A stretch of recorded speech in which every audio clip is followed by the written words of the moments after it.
Radio Tehran, শুরু হচ্ছে বিশ্ব সংবাদ। ইন্না লিল্লাহ। পুরো মধ্যপ্রাচ্যে আবারও তৃতীয় বিশ্বযুদ্ধ ছড়িয়ে পড়েছে। জায়নবাদীরা কোনোভাবেই ইরানের হাত থেকে বাঁচতে পারছে না। ইরানের ইসলামী বিপ্লবী গার্ড বাহিনীর সদস্যরা তারা দখলদার ইসরায়েল এর বিরুদ্ধে ভয়াবহ কার্যক্রম চালিয়ে যাচ্ছে। দখলদারদের মাটির সঙ্গে মিশিয়ে দেওয়া হচ্ছে। পরিস্থিতি এতটাই তীব্র থেকে তীব্র আকার ধারণ করেছে যে সবকিছু নস্যাৎ করে দেওয়া হয়েছে। পরিস্থিতি এখন ভয়াবহ আকার ধারণ করেছে।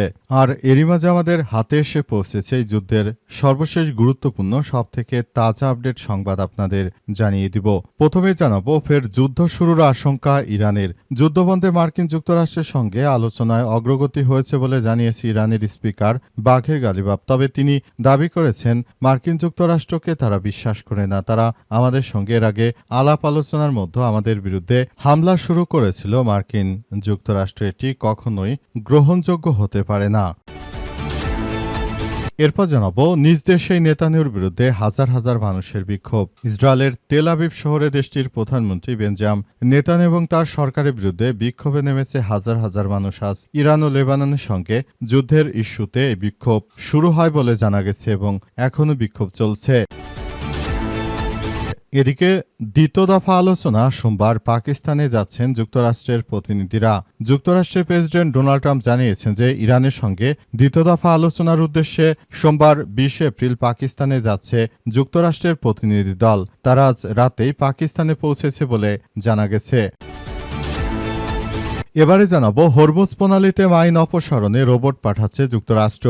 হরমুজ প্রণালীতে মাইন অপসারণে অত্যাধুনিক প্রযুক্তি ব্যবহার শুরু করেছে যুক্তরাষ্ট্র। দেশটির সামরিক বাহিনী প্রণালীতে সমুদ্র রোবট পাঠানো শুরু করেছে। মার্কিন কর্মকর্তার বরাতে আজ ওয়াল স্ট্রিট জার্নালের এক প্রতিবেদনে এই তথ্য নিশ্চিত করা হয়েছে। এবং সর্বশেষ জানাবো অপরাধীরা ছাড়া ছাত্রলীগ করলেও এনসিপিতে যোগ দেওয়া যাবে বললেন নাহিদ ইসলাম। অতীতে ছাত্রলীগ করলেও বর্তমান এনসিপিতে যোগ দেওয়া যাবে। যারা আওয়ামী লীগের নেতাকর্মী রয়েছেন তারা চাইলে যে কোনো সময় এনসিপিতে যোগ দিয়ে আপনারা নিজেরা আমাদের দলে যুক্ত হতে পারেন বলে জানিয়েছেন জাতীয় নাগরিক পার্টি এনসিপির আহ্বায়ক নাহিদ ইসলাম। তিনি জানিয়েছেন যে আমরা সবাইকে নিয়ে একটি সুন্দর বাংলাদেশ বিনির্মাণ করতে চাই। এর জন্য আমরা সবাইকে নিয়ে সুন্দর একটি বাংলাদেশ গড়ে তুলতে চাই। কেউ চাইলেই এনসিপিতে যোগ দিতে পারবে, কোনো ধরনের সমস্যা হবে না। প্রিয় দর্শক, এতক্ষণ শুনছিলেন সংবাদ শিরোনাম, এবারে বিস্তারিত।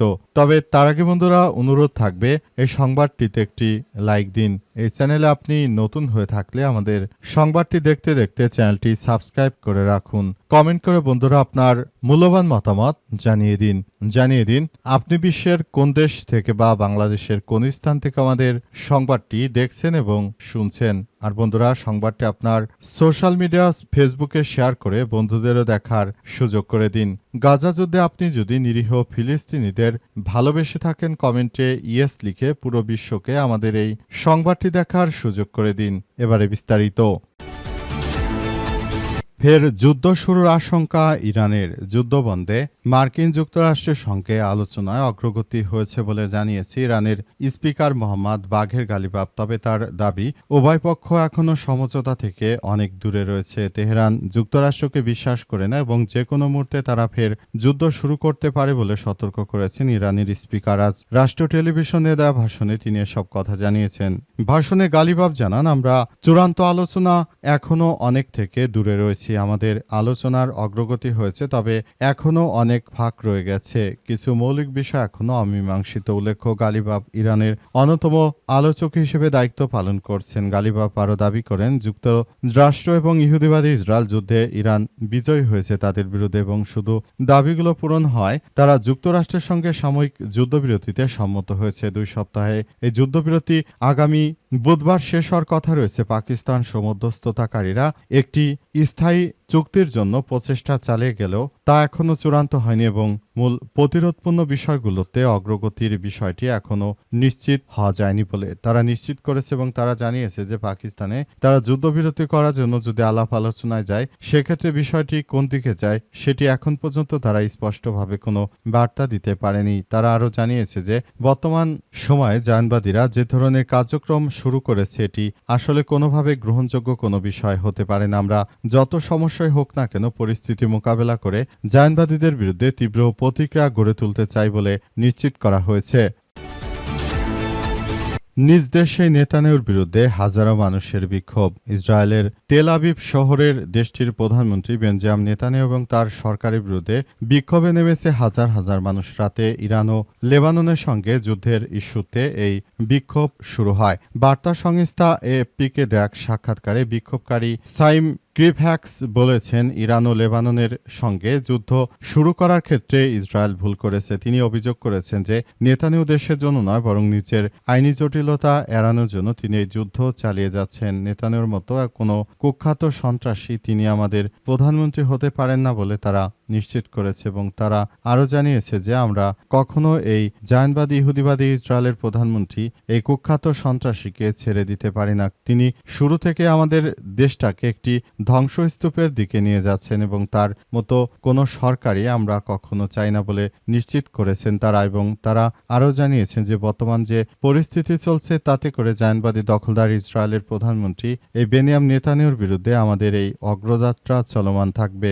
ইতিমধ্যে তারা সব বিষয়গুলো নিয়ে খুবই উদ্গ্রীব হয়েছে বলে জানা যাচ্ছে এবং সমস্ত কিছু তারা দেখভাল করছে, ভবিষ্যতের দিকে তারা এগিয়ে যাওয়ার চেষ্টা করছে বলে নিশ্চিত করা হয়েছে। পরিস্থিতি যতই জটিল আকার ধারণ করুক না কেন দখলদারদের বিরুদ্ধে সর্বাত্মকভাবে কার্যক্রম চালিয়ে যাওয়া হচ্ছে। পুরো মধ্যপ্রাচ্য জুড়ে দখলদার ইসরায়েলি বাহিনী যে ধরনের কার্যক্রম শুরু করেছে এটি কোনোভাবে আসলে গ্রহণযোগ্য হতে পারে না। দখলদারদের বিরুদ্ধে আমাদের এই অগ্রযাত্রা অব্যাহত থাকবে এবং নতুন করে সবকিছু দেখভাল করার মধ্য দিয়ে আমরা এগিয়ে যেতে চাই বলে নিশ্চিত করা হয়েছে। ইতিমধ্যে দখলদার ইসরায়েলি বাহিনী ও মার্কিন যুক্তরাষ্ট্র তারা যে ধরনের কার্যক্রম শুরু করেছে তাদেরকে যথাযথভাবে শিক্ষা দিতে শুরু করেছে ইরান এবং এ কারণে পুরো ইসরায়েল জুড়ে বড় ধরনের বিক্ষোভের সৃষ্টি হয়েছে এবং জায়নবাদীদের চরমভাবে শিক্ষা দেওয়ার পর ইহুদিবাদী ইসরায়েলের প্রধানমন্ত্রী তিনি শুধুমাত্র নিজের ব্যক্তিগত স্বার্থ হাসিল করার জন্য এই যুদ্ধ বাঁধিয়েছেন বলে